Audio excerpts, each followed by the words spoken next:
Berjumpa lagi dengan Pak Trisno. Bagaimana kabarnya anak-anak semua? Tentunya baik, bukan? Kita doakan teman-teman yang hari ini tidak masuk supaya cepat sehat ya. Oke anak-anak, pada hari ini kita akan belajar bersama-sama tentang materi kelas 6, tema 5, subtema 3, pembelajaran kelima. Tapi ingat, walaupun kita belajar dari rumah, kita tetap semangat loh, tetap patuhi 3M, yaitu memakai masker, mencuci tangan dengan sabun, dan yang terakhir, menghindari kerumunan. Lebih semangat belajarnya, mari kita tepuk semangat dulu ya. Tepuk semangat. Semangat! Pembelajaran kita pada hari ini yaitu sebagai berikut. 1. Dapat mengidentifikasi ciri-ciri buklet. 2. Dapat menjelaskan perbedaan antara buklet dengan reklame jenis lain. Yang ketiga, dapat membuat buklet. Yang keempat, dapat menilai hasil karya buklet kelompok lain. Yang kelima, yaitu dapat mengidentifikasi posisi dan peran Indonesia di bidang ketenagakerjaan dalam lingkup ASEAN. Yang keenam, dapat membuat laporan tentang posisi dan peran Indonesia dalam bidang ketenagakerjaan di lingkup ASEAN. Sedangkan materinya yang akan kita pelajari adalah sebagai berikut. Yang pertama yaitu ciri-ciri buklet. Yang kedua yaitu jenis-jenis reklame lain. Yang ketiga yaitu langkah-langkah membuat buklet.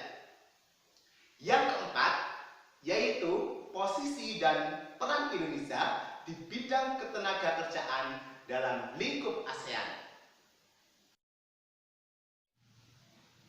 Anak-anak, ini dia untuk materi yang pertama, yaitu ciri-ciri buklet.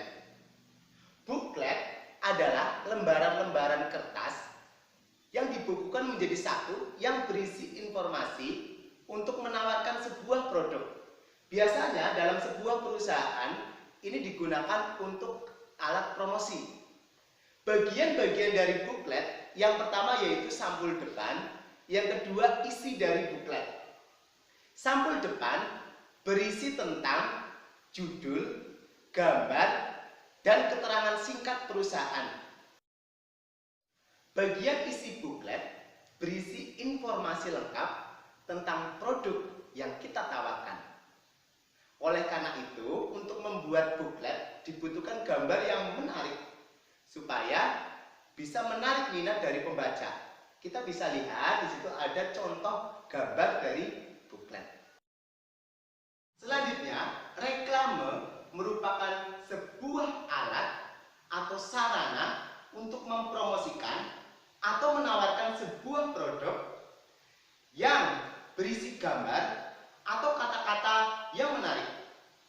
Contoh dari reklame jenis lain selain buklet yaitu iklan, spanduk, poster, baliho, brosur, embalase, banner, dan leaflet. Lalu, apa sih perbedaan antara buklet dengan reklame jenis yang lain? Untuk lebih jelasnya, anak-anak bisa buka di blog di bawah ini, yaitu bimbinganbelajarpaktrisno.blogspot.com. Di situ banyak informasinya loh. Baik anak-anak, materi selanjutnya yaitu kita akan praktek membuat buklet. Bagaimana langkah-langkahnya? Ini dia. Yang pertama, kita siapkan kertas sesuai dengan rancangan kita atau kebutuhan kita. Yang kedua, kita lipat kertas itu menjadi dua bagian. Kita lipat menjadi dua bagian. Langkah yang ketiga, yaitu kita tumpuk lipatan-lipatan kertas menjadi bentuk seperti buku. Ya, seperti ini. Menjadi bentuk seperti buku. Yang keempat, yaitu kita tentukan mana yang akan menjadi bagian sampul depan dan isinya mau seperti apa sesuai dengan rancangan kelompok. Yang kelima, mulailah kita menggambar bagian-bagian dari buklet itu sesuai yang kita rancang. Yang keenam, baru kita warnai supaya buklet itu menjadi lebih menarik. Itu anak-anak untuk langkah-langkahnya. Sekarang anak-anak siap-siap untuk bekerja dalam kelompok, saling bekerja sama untuk membuat buklet.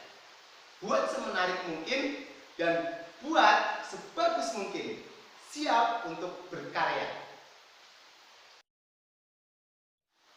Oke anak-anak, materi yang selanjutnya yaitu posisi dan peran Indonesia di bidang ketenagakerjaan dalam lingkup ASEAN.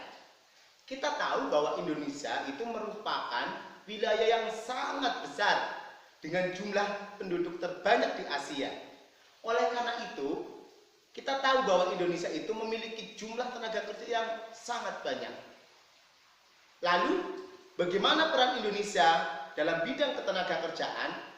Salah satunya yaitu Indonesia meningkatkan kualitas pendidikan masyarakatnya. Supaya apa? Supaya keterampilannya meningkat, pengetahuannya banyak, sehingga sesuai dengan apa yang diinginkan oleh masyarakat ekonomi ASEAN. Yang kedua, yaitu dengan memberikan pelatihan atau lokakarya kepada calon tenaga kerja. Yang ketiga, yaitu dengan memberikan bekal keterampilan yang dibutuhkan oleh perusahaan-perusahaan asing.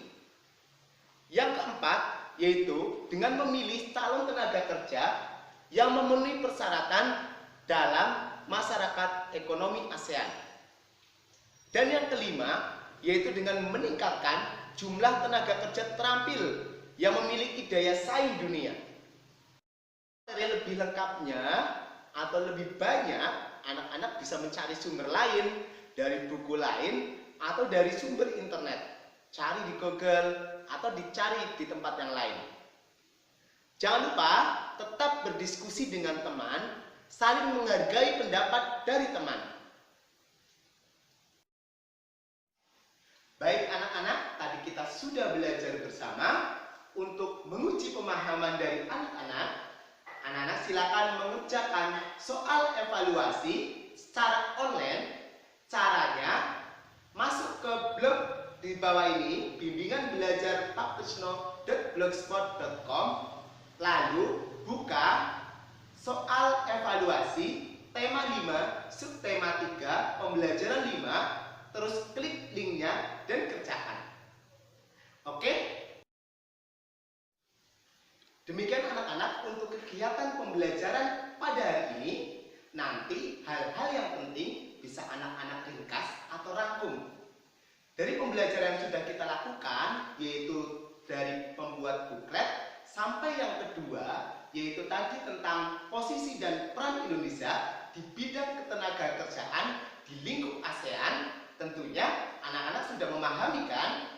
Kalau misalnya anak-anak masih belum paham, nanti bisa buka buku lagi di rumah atau cari materi sumbernya supaya anak-anak lebih paham lagi.